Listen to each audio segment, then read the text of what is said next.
ఎందుకు కొందరిలోనే పైల్స్ వస్తాయి? Life style అంటే అందరికి ఒకటేలాగా ఉంటుంది. అందరూ రైసే తీసుకుంటారు.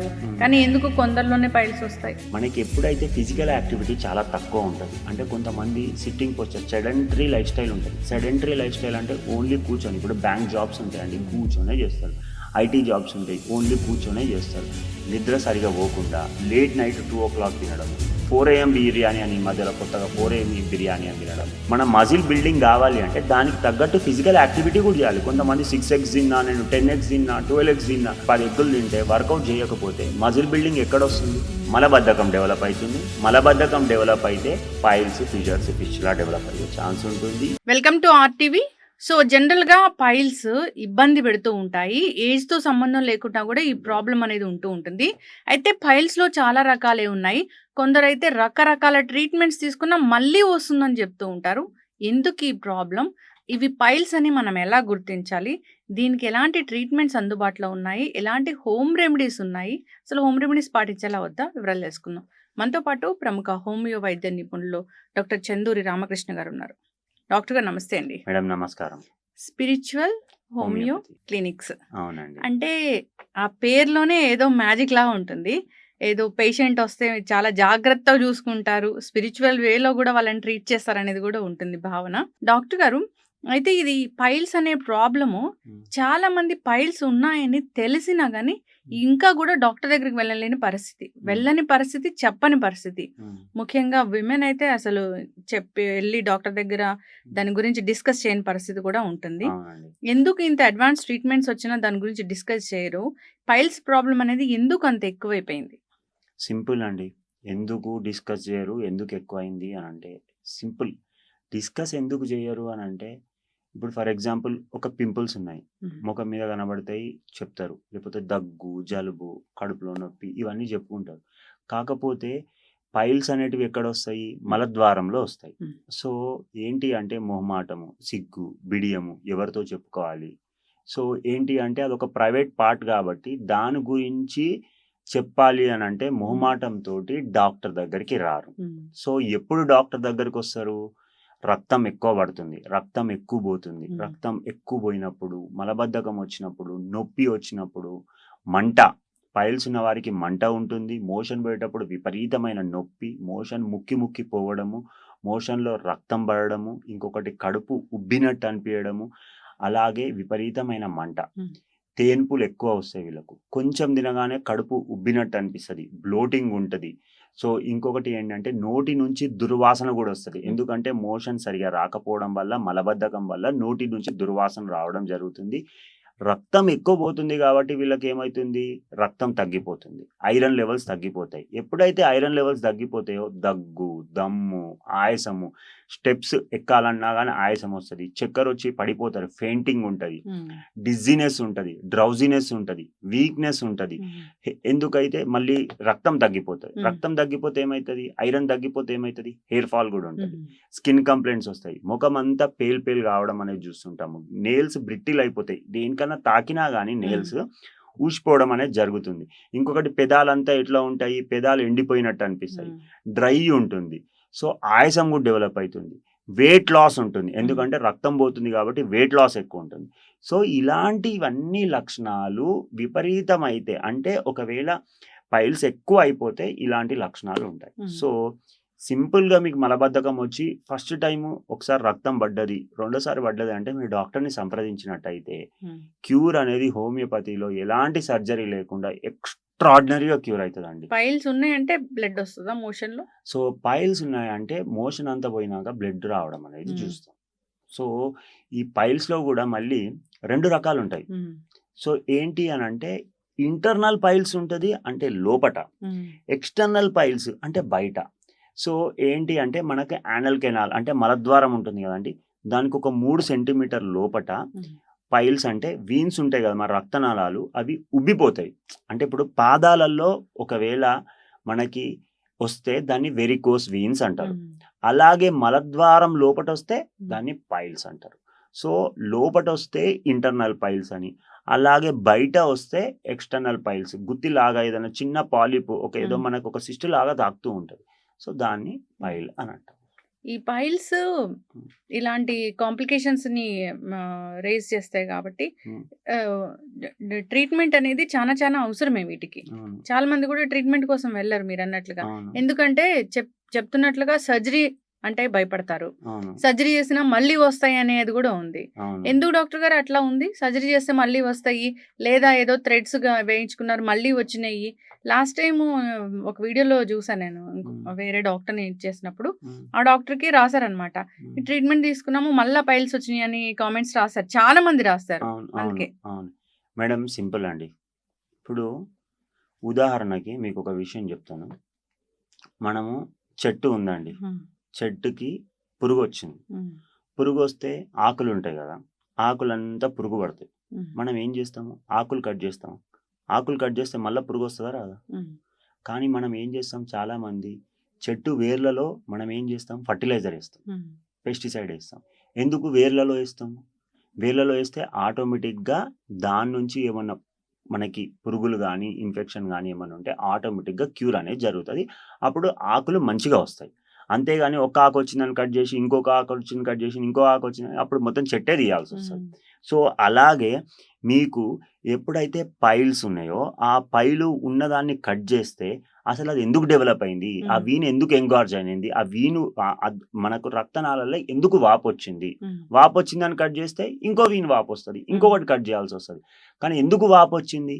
అది మనము అడ్రెస్ జేస్తే హ్మ్. ఆటోమేటిక్‌గా క్యూర్ అనేది జరుగుతది. హ్మ్. సో, మీరు ఎండ్ ప్రొడక్ట్‌ని కట్ జేస్తే క్యూర్ అనేది జరగదు. సర్జరీ జేస్తే మీ లోపట ఉండేది అలానే ఉండిపోతది. హ్మ్. సో, ఏంది అంటే బ్లడ్ ఫ్లో అనేది రిటర్న్ అనేది అగెయిన్స్ట్ ద గ్రావిటీ పోవాలి. ఇప్పుడు మన రక్తనాళాల్లో. ఎప్పుడైతే against the gravity blood flow అనేది సరిగ్గా పోవట్లేదో, ఏమన్నా మనకి ఏందంటే ఒక కొలెస్ట్రాల్ డెవలప్ అయ్యి, దాని లోపట ఏమైనా ఇన్ఫెక్షన్ డెవలప్ అయ్యి, మూవ్‌మెంట్ సరిగ్గా లేకపోతే ఆడ బ్లడ్ జామ్ అయిపోయి ఆటోమేటిక్‌గా మీకు పైల్స్ లాగా వస్తది. మీరు హ్మ్. కట్ జేస్తే క్యూర్ కాదు. హ్మ్. మళ్ళీ వచ్చే ఛాన్సెస్ ఉంటది. హ్మ్. కానీ మనం మెడిసిన్ ఒకవేళ ఇస్తే లోపట ఎందుకు జామ్ అయితుంది? అంటే జనాలకు అర్థం కావడానికి చెప్తున్నా హ్మ్. జామ్ గాని, ఎందుకు అబ్‌స్ట్రక్షన్ వస్తుంది హ్మ్. అనేది మనము మెడిసిన్ ద్వారా అది క్లియర్ చేస్తాం. హ్మ్. అంటే ఆ రక్తనాళాలను ఇప్పుడు హైవే మొత్తం క్లియర్ చేస్తే హ్మ్. ఆటోమేటిక్‌గా బ్లడ్ ఫ్లో అనేది సరిగ్గా ఉంటది. హ్మ్. అప్పుడు పైల్స్ నుంచి మీకు నివారణ అనేది దొరుకుతుంది. అంటే ఎందుకు కొందరిలోనే పైల్స్ వస్తాయి? హ్మ్. లైఫ్ స్టైల్ అంటే అందరికి ఒకటేలాగా హ్మ్. ఉంటుంది. అందరూ హ్మ్. రైసే తీసుకుంటారు. హ్మ్. కానీ ఎందుకు కొందరిలోనే పైల్స్ వస్తాయి? ఇప్పుడు కొందరిలోనే పైల్స్ వస్తాయి. పైల్స్ రావడానికి కారణాలేంటి? ఫస్ట్ ఆఫ్ ఆల్ కొందరిలోనే వస్తున్నాయి అని హ్మ్. అంటున్నారు మీరు. ఒకటి ఫ్యామిలీ హిస్టరీ. హ్మ్. అంటే మీ అమ్మమ్మ, తాతయ్య, ఓహ్! నానమ్మ, తాతయ్య, హ్మ్. మేనమామలు, మేనత్తలు, తల్లిదండ్రులు వీళ్ళందరికీ ఫ్యామిలీ హిస్టరీలో ఎవరికైనా పైల్స్ ఉన్నాయా? హ్మ్. ఫిషర్స్ ఉన్నాయా? ఫిస్టులా ఉందా? ఇలాంటి సమస్యలతోటి బాధపడుతుంటే మనకు వచ్చే ఛాన్సెస్ ఎక్కువ. హ్మ్. అలాగే వచ్చే ఛాన్సెస్ అలాగని జెప్పేసి ఒక తండ్రికి నలుగురు కొడుకులుంటే, నలుగురు కొడుకులకి పైల్స్, ఫిషర్స్, ఫిస్టులా వస్తది అననేది ఏం లేదు. హ్మ్. సో, ఏంటి అంటే ఫ్యామిలీ హిస్టరీలో ఉంటే వచ్చే ఛాన్సెస్ ఎక్కువ. హ్మ్. First point. రెండోది మనకెప్పుడైతే ఫిజికల్ యాక్టివిటీ చాలా తక్కువ ఉంటది. అంటే కొంతమంది sitting posture sedentary life style ఉంటది. హ్మ్. సెడెంటరీ లైఫ్ స్టైల్ అంటే ఓన్లీ కూర్చొని ఇప్పుడు బ్యాంక్ జాబ్స్ ఉంటాయండి. హ్మ్. కూర్చొనే జేస్తారు. ఐటీ జాబ్స్ ఉంటాయి. ఓన్లీ కూర్చొనే జేస్తారు. ఇంకా చాలామంది ఆఫీస్‌లలో సీఈఓలో గాని ఇట్లాంటివి చాలామంది కూర్చొని హ్మ్. డాక్టర్స్ గూడా ఉంటారు. కూర్చొని వాళ్ళకి ఫిజికల్ యాక్టివిటీ తక్కువ. హ్మ్. పొద్దున 9:00 క్లినిక్‌లో కూర్చున్నారంటే మళ్ళీ సాయంత్రం 3:00 వరకి హ్మ్. మనం ఏంటి పేషెంట్‌లను చూస్తూనే ఉంటాం. మళ్ళీ ఇంటికెళ్తాం, లంచ్ చేస్తాం, ఒక 1 అవర్ రెస్ట్ తీసుకుంటాం. మళ్ళీ ఈవినింగ్ నైట్ 10 అయితది, 11 గూడా అయితది. హ్మ్. సో, మేము గూడా కూర్చొనే జాబ్ చేస్తాం. సో, ఇలా ఫిజికల్ యాక్టివిటీ తక్కువ ఉండి సెడెంటరీ లైఫ్ స్టైల్ ఉన్న వారికి ఇప్పుడు డ్రైవర్స్ ఉంటారు, క్యాబ్ డ్రైవర్స్ ఉంటారు, ఆటో డ్రైవర్స్ ఉంటారు, అలాగే లారీ డ్రైవర్స్ ఉంటారు, బస్ డ్రైవర్స్ ఉంటారు. వీళ్ళెప్పుడు పొద్దున్నుంచి నైట్ షిఫ్ట్‌లు గూడా డ్రైవింగ్ చేస్తూ ఉంటారు. హ్మ్. సో, ఇలాంటి వారికి సెడెంటరీ లైఫ్ స్టైల్ ఉన్న వారికి వచ్చే ఛాన్సెస్ ఎక్కువ. ఇంకొకటి ఏంటి అనంటే దీంతో పాటు ఫిజికల్ యాక్టివిటీ తక్కువున్న వాళ్ళతో పాటు ఫ్యామిలీ హిస్టరీతో పాటు మనకి ఫుడ్ హ్యాబిట్స్ అండి. హ్మ్. ఫుడ్ హ్యాబిట్స్ నిద్ర సరిగ్గా పోకుండా లేట్ నైట్ 2:00 తినడము, 1:00 తినడము, 4 AM బిర్యానీ అని ఈ మధ్యలో కొత్తగా 4 AM హ్మ్. బిర్యానీ అని తినడము, 3:00 తినడము, ఎక్కువ ఆల్కహాల్ కన్జ్యూమ్ చేయడము, బిర్యానీ తిని ఆల్కహాల్ కన్జ్యూమ్ చేసి ఇంకొకటి కొంతమంది కూల్ డ్రింక్స్ ఎక్కువ తాగుతుంటారు. హ్మ్. ఎక్కువ కూల్ డ్రింక్స్ తాగడము, స్మోకింగ్, గుట్కా, సుపారీ ఇలాంటివి ఎక్కువ అతిగా చేస్తే అంటే ఏదో మితంగా చేస్తే ఏం కాదు గానీ అతిగా తింటే, అతిగా చేస్తే మనకు డైజెషన్ అనేది డిస్టర్బ్ అయితుంది. కొంతమంది నేను ప్రోటీన్ మెటబాలిజం ప్రోటీన్ ఈ మధ్యలో అయితే మొత్తం అసలు హ్మ్. కార్బోహైడ్రేట్స్ అంటే దానంత దరిద్రం ఇంకోటి లేదు. ప్రోటీనే మొత్తం మంచిది ఆరోగ్యానికి అంటారు. యాక్చువల్‌గా అలా గాదు. మన శరీరానికి కార్బోహైడ్రేట్స్ గావాలి, ఫ్యాట్స్ గావాలి, ప్రోటీన్స్ గావాలి. కానీ ప్రోటీన్ అనేది మజిల్ బిల్డింగ్‌కి, స్ట్రెంథింగ్‌కి, మన ఎనర్జీ కోసం ప్రోటీన్ అనేది ఎక్కువ గావాలి. సో, ప్రోటీన్ ఎక్కువ తీసుకుంటే ఆరోగ్యానికి మంచిదే. కానీ అతిగా తీసుకుంటే మంచిది గాదు. ఎప్పుడైతే అతిగా తీసుకుంటామో మన మజిల్ బిల్డింగ్ గావాలి అంటే దానికి తగ్గట్టు ఫిజికల్ యాక్టివిటీ కూడా చేయాలి. కొంతమంది 6x తిన్నా, నేను 10x తిన్నా, 12x తిన్నా. ఇప్పుడు 'బాహుబలి' సినిమా కోసం 'ప్రభాస్' 10 ఎగ్గులు తిన్నాడు, 12 ఎగ్గులు తిన్నాడు అని అంటారు. సో, 'ప్రభాస్' తిన్నాడు అని మీరు తింటే 'ప్రభాస్' చాలా ఫిజికల్ యాక్టివిటీ ఎక్సర్సైజ్ చేస్తాడు, జిమ్ చేస్తాడు, యోగా చేస్తాడు. వాళ్ళకి చాలా ఫిజికల్ వర్కౌట్స్ చాలా చేస్తారు వాళ్ళు. సో, మనం ఇక్కడ 10 ఎగ్గులు తింటే వర్కౌట్ చేయకపోతే మజిల్ బిల్డింగ్ ఎక్కడొస్తుంది? సో, డైజెషన్ అనేది సరిగా కాదు.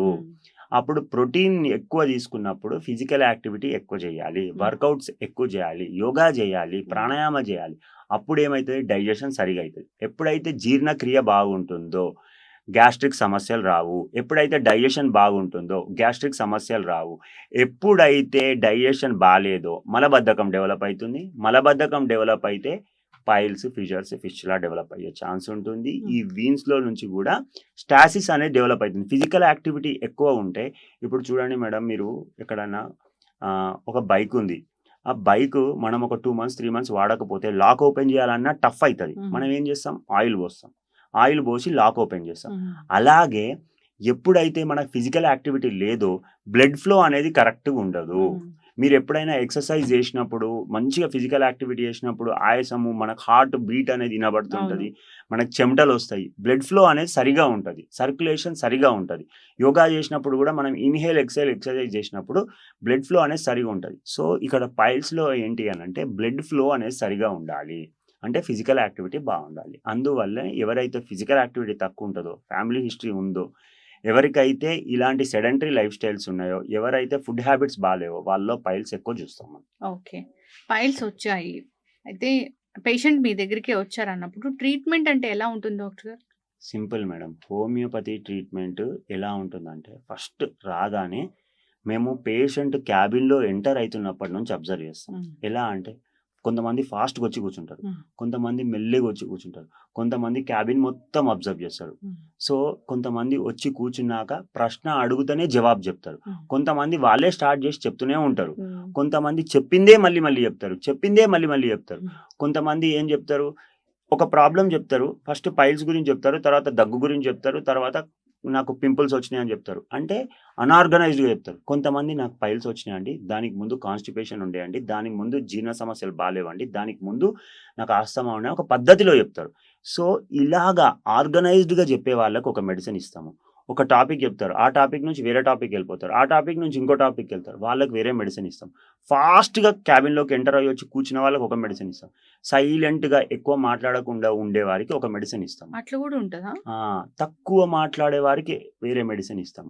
ఇంకొకటి ఫ్యామిలీ హిస్టరీ, లావున్నాడా, సన్నగా ఉన్నాడా, పొడుగున్నాడా, పొట్టిగున్నాడా, దాహం ఎక్కువుందా, దాహం తక్కువుందా, వేడి తట్టుకోలేరా, చలి తట్టుకోలేరా, కోపం ఎక్కువుందా, కోపం తక్కువుందా, ఆవేశం ఎక్కువుందా, ఆవేశం తక్కువుందా, మృదు స్వభావి అంటే సెన్సిటివ్ పీపులా, లేకపోతే కోపము, పొగరు ఇలాంటివి ఎక్కువనా, ఈర్ష్య, జెలసీ ఇలాంటివి ఎక్కువ ఉన్నాయా?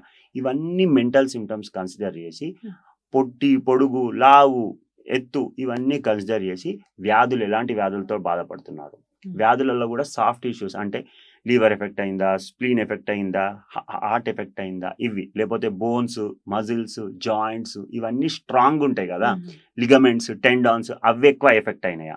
సో, ఈ స్ట్రాంగ్ ఉన్న వాటికి మస్క్యులోస్కెలిటల్ సిస్టమ్ అంటాం, అది ఎఫెక్ట్ అయితే ఒక మందు. సాఫ్ట్ ఇష్యూస్ అంటే లివర్ కానీ, హార్ట్ కానీ, స్ప్లీన్ కానీ, లంగ్స్ కానీ ఇలాంటి ఎఫెక్ట్ అయితే ఒక మెడిసిన్. సో, ఇలా హోమియోపతి మెడిసిన్ ఇవ్వడం జరుగుతుంది. అప్పుడు ఏమైతుంది? రూట్ కాజ్ నుంచి క్యూర్ అనేది జరుగుతుంది.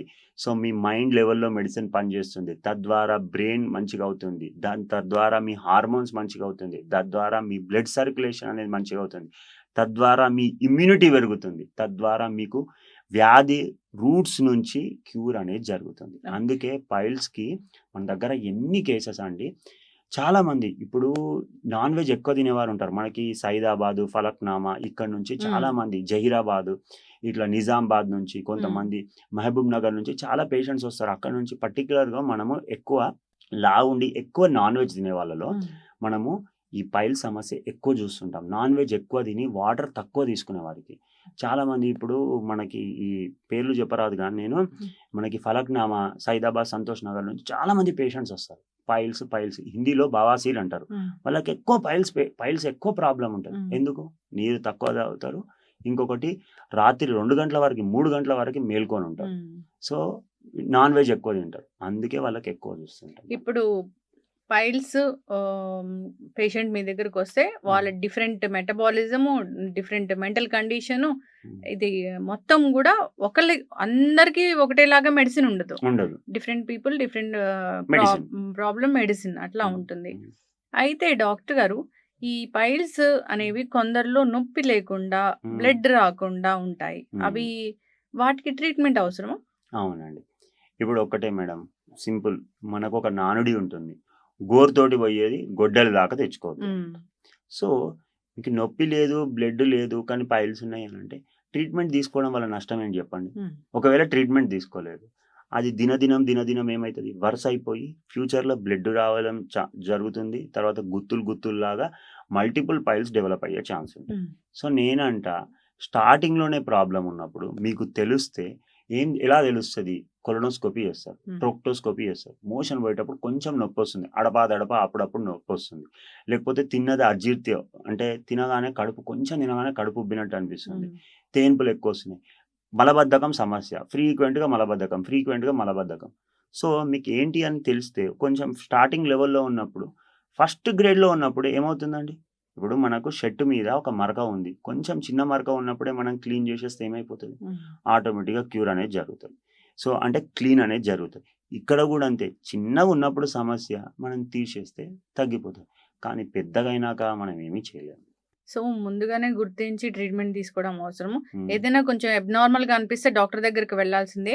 హోమియోలో దీనికి చాలా చక్కటి పరిష్కారం ఉంది. అంటే అందరికీ వచ్చిన వాళ్ళందరికీ ఒకటేలాంటి సర్జరీ ఉండదు, ఒకటేలాంటి మెడిసిన్ కూడా ఉండదు. సో ఈ మెడిసిన్ చాలా చక్కటిది, ఇది సైడ్ ఎఫెక్ట్స్ లేనిది. సో సంప్రదించాలని కోరుకున్న ఇబ్బంది పడుతున్న వాళ్ళు ఎవరైనా, ఇప్పుడు ప్రెగ్నెంట్ ఉమెన్ కూడా డెలివరీ తర్వాత కూడా ఇలాంటి ప్రాబ్లం చూస్తారు కదా, ప్రెగ్నెన్సీలో కూడా చూస్తారు కదా మేడం. ప్రెగ్నెన్సీలో పైల్స్ ఎక్కువ చూస్తాం, ఎందుకంటే ప్రెగ్నెన్సీలో చాలా హార్మోన్ ఫ్లక్చుయేషన్స్ ఉంటాయి.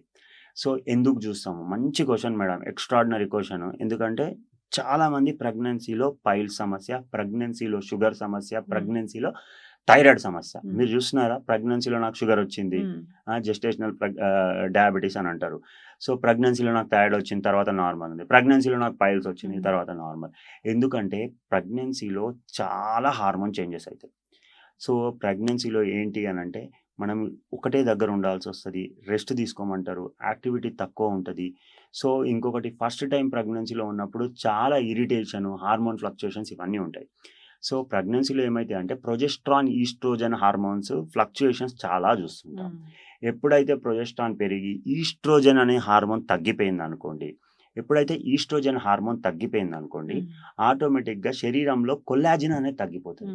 కొల్లాజిన్ తగ్గిపోతే ఏమవుతుంది అని అంటే ఆటోమేటిక్గా మనకి ఎలాస్టిసిటీ అనేది తగ్గిపోతుంది. సింపుల్. ఇప్పుడు ముఖం మీద రింకిల్స్ వస్తాయా మేడం? అలాగే ఎందుకు వస్తాయి? కొల్లాజిన్ కావాలి. ఇప్పుడు చాలా మంది కొల్లాజిన్ అని చాలా తీసుకుంటారు, సప్లిమెంట్స్ తీసుకుంటారు. ఎందుకు? నేను యంగ్ కనబడాలని. కొల్లాజిన్ ఏం చేస్తుంది? రింకిల్స్ రాకుండా, వీక్ కాకుండా మంచిగా కనబడే చూస్తుంది. ఎప్పుడైతే మన శరీరంలో, ఇప్పుడు అది స్కిన్ పైన, అది ఒకవేళ ఇంటర్నల్గా కొల్లాజిన్ తగ్గిపోయింది అనుకోండి, ఎలాస్టిసిటీ అనేది తగ్గిపోతుంది. సో ఆటోమేటిక్గా ఏమవుతుంది, వీన్స్ ఇట్లా వాపులు వచ్చేస్తాయి. అంటే ఈస్ట్రోజన్ హార్మోన్ తగ్గడం వల్ల కూడా కొన్ని సందర్భాలలో మీకు పైల్స్ వచ్చే ఛాన్స్ ఉంటుంది. అందుకే ప్రెగ్నెన్సీలో ఈ హార్మోన్ ఫ్లక్చుయేషన్స్ ఉంటుంది కాబట్టి పైల్స్ వచ్చే ఛాన్స్ ఉంటుంది. ప్రెగ్నెన్సీ అయిపోయినాక మళ్ళీ హార్మోన్స్ అన్ని నార్మల్ అవుతాయి కాబట్టి పైల్స్ నుంచి వాళ్ళకి రిలీఫ్ దొరుకుతుంది. ఓకే, అలాగండి. అప్పుడు డెలివరీ తర్వాత కూడా ఉంది అన్నప్పుడు సంప్రదిస్తే ట్రీట్మెంట్ అనేది ఇలా ఉంటుంది డాక్టర్ గారు? ఖచ్చితంగా ఉంటుందండి. గ్రేడ్ 4 పైల్స్ కూడా నా దగ్గర క్యూర్ అయిన కేసెస్ చాలా ఉన్నాయి. ఎక్స్టర్నల్ కానీ, ఇంటర్నల్ కానీ బ్లీడింగ్తో. కాకపోతే గ్రేడ్ 4 వాళ్ళకి టైం ఎక్కువ పడుతుంది, మెల్లమెల్లగా క్యూర్ అవుతుంది. అదే 1 గ్రేడ్ 2 గ్రేడ్ 3 అయితే ఈజీగా క్యూర్ చేయొచ్చు. ఏదైనా నోట్ నుంచి తీసుకునే మందులేనా డాక్టర్ గారు? ఆయింట్మెంట్స్ అలాంటివి ఏమైనా ఉంటాయి? ఆయింట్మెంట్ అప్లై చేయొద్దండి.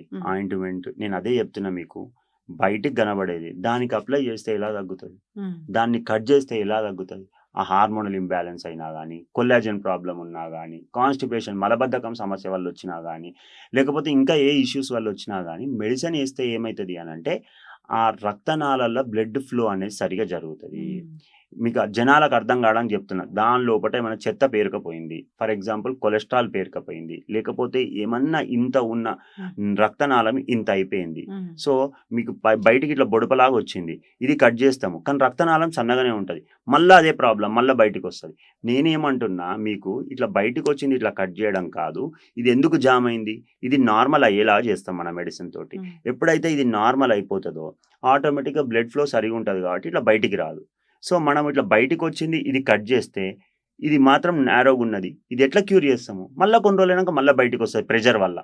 సో, మనం ఏం జేస్తాము? ఈ రక్తనాళాన్ని క్లియర్ జేస్తాము మెడిసిన్ ద్వారా. అదే హ్మ్. హోమియోపతి యొక్క బ్యూటీ. యెస్. చక్కటి వివరణ డాక్టర్ గారు. అందరూ ఫాలో అవ్వాలని కోరుకుందాం. హోమియో వైద్యం అంటేనే రూట్ కాజ్ ఏంటి తెలుసుకొని దాన్ని ట్రీట్ చేస్తారు. సో, హ్మ్. దానివల్ల ఏందంటే ఉన్న జబ్బు తగ్గిపోతుంది. ముందు ముందు ఇలాంటి ఇష్యూస్ గూడా రాకుండా ఉంటాయి. హ్మ్. సో, ఎవరైనా ఇబ్బంది పడుతున్న వాళ్ళు, ఇంకా వెళ్ళలేదు డాక్టర్ దగ్గరికి అనుకున్న వాళ్ళు, లేదా ట్రీట్‌మెంటు, సర్జరీలంటే భయపడే వాళ్ళు ఒకసారి కాంటాక్ట్ చేయాలని కోరుకుందాం డాక్టర్ గారు. చాలా చక్కటి ఇన్ఫర్మేషన్ అండి. ధన్యవాదాలు. నమస్తే మేడం. Thank you.